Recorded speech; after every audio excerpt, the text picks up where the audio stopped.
everyone, it's Paige Evans here with a new layout for my Paige's Page column in the Spring-Summer 2025 issue of Scrapbook and Cards Today magazine.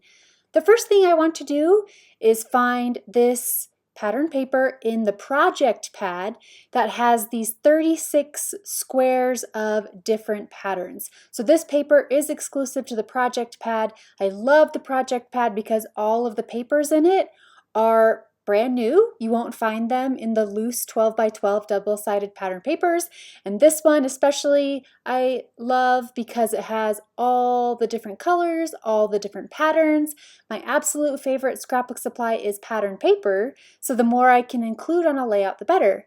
And an easy way to feature a lot of different patterns and colors is with a punch. So I am using this butterfly punch, and I'm punching all 36 squares, as well as additional butterflies from the 6x8 paper pad.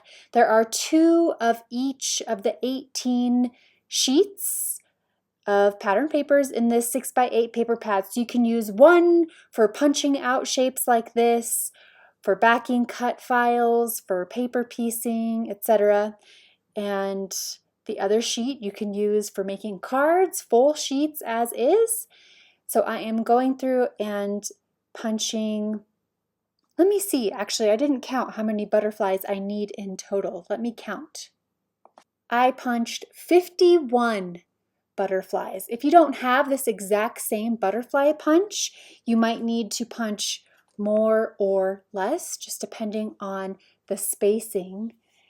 This is a large butterfly punch from Fiskars, but I know many companies make different butterflies. And in fact, you could repeat this exact same technique of putting these punched paper pieces in circular frames around a photo.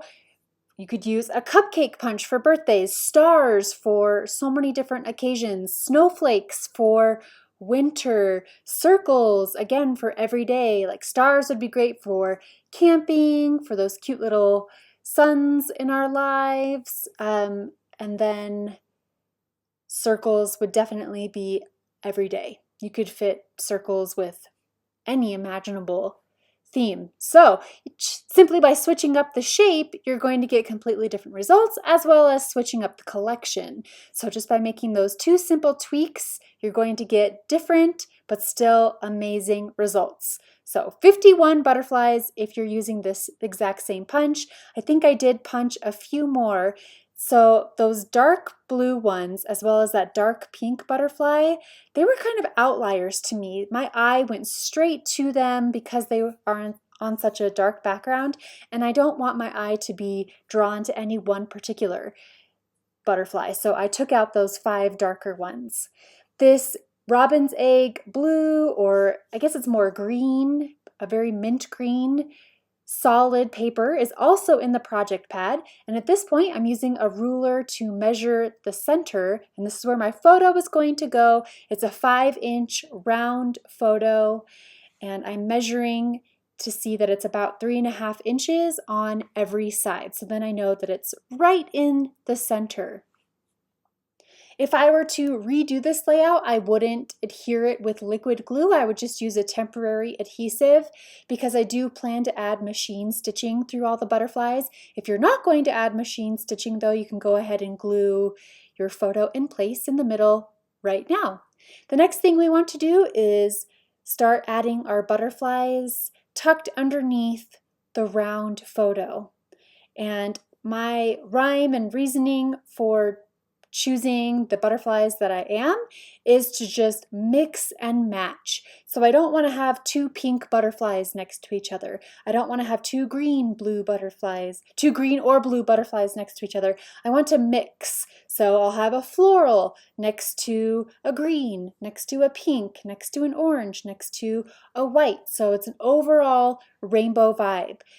That's another way that you could change up this layout, is by placing them in a different order. You could arrange them in a semi-rainbow order. So add all of your blue butterflies first, and then bring in all of the green, and then bring all of the purple. So it could be more of a purposeful arrangement of color instead of an overall scattered look. I haven't adhered any of my butterflies in place yet. For now, I'm just trying to figure out exactly where they're going to go. I did play with a few different arrangements first. I had them scattered from one corner to the other corner. I had them in a grid. In the end, I decided I really loved this placement of the butterflies, just these concentric rings. And I also felt like it was important for each butterfly to get its own space. So you'll notice that they're not touching. And this helps define each and every butterfly and makes it look intentional, makes each and every pattern and color and butterfly stand out from the background. So I've added my second concentric ring of butterflies and now going to bring in the last ring of butterflies, this outer row, placing them one at a time and hoping that my cats don't jump up on the table and play with these. That's happened many times where I've walked away and I've had die cuts and stickers, and especially I have a paper piercer. I don't know why, but they love knocking that paper piercer off the table, and it's one of my most prized possessions because I got it in the Netherlands and I've had it for like 10 years now, and I use it all the time. So I have to always remember to put my paper piercer away so that the kitty cats don't knock it down and it ends up in the garbage bin or under a paper rack. So yes, just hoping my cats don't come up here because I haven't glued anything down yet. I do like the arrangement.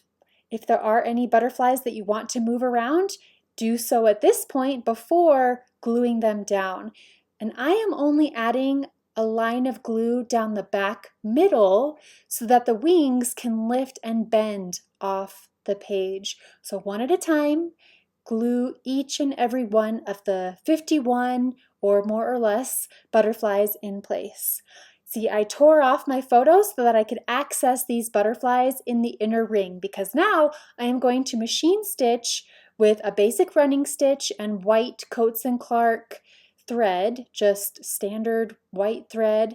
I don't use a special needle, it's just a standard needle, and I have basically in all of my classes that I do machine stitching, I give a walkthrough of my sewing machine and the different stitches and the knobs and everything, but every sewing machine is different. So I have stitched through the center of every butterfly and now I'm trimming away the excess threads just to tidy it up so that I don't have threads going every which way.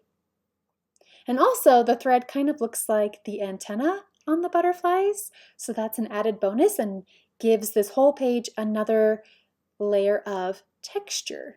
I love different textures. That's why I love hand stitching so much.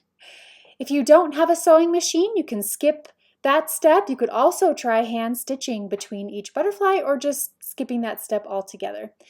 Next, I am lifting and bending up all of the wings, but rather than risk them flattening down, I'm actually going to add a square, a foam square behind each and every butterfly wing. So 51 times 2 is 102. So I'm going to add 102 foam squares, and this ensures that the butterfly wings will stay elevated off the background to create so much dimension, so much texture. Love the shadow effect that foam squares add because otherwise the page could look a little flat, and I don't want that. I want these butterflies that I've spent the majority of the time creating and decorating this background to really shine and be the star of the show aside from the photo.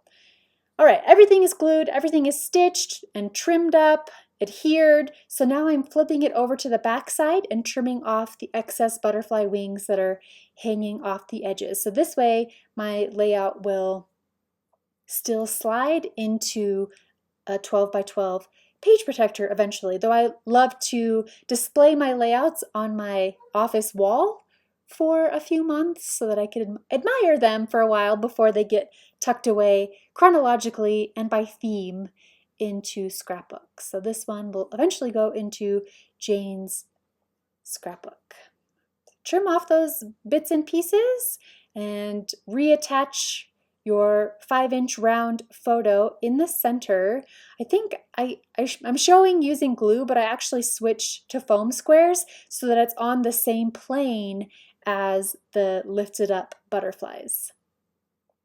Since the background is so busy and bright and colorful, I'm not going to add too much in the way of embellishments.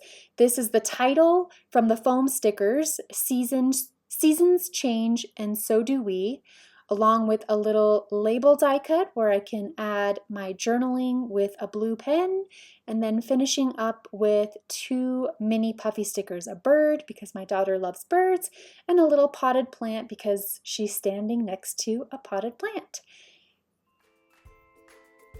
That, my friends, is the finished layout. I love all of the patterns, all of the colors. I forgot to mention this is my Happy Haven collection with American Crafts, which is very spring themed, friendship themed, garden themed, and works for so many different occasions. Thank you so much for watching, and I will see you again next time. Have a happy scrappy day.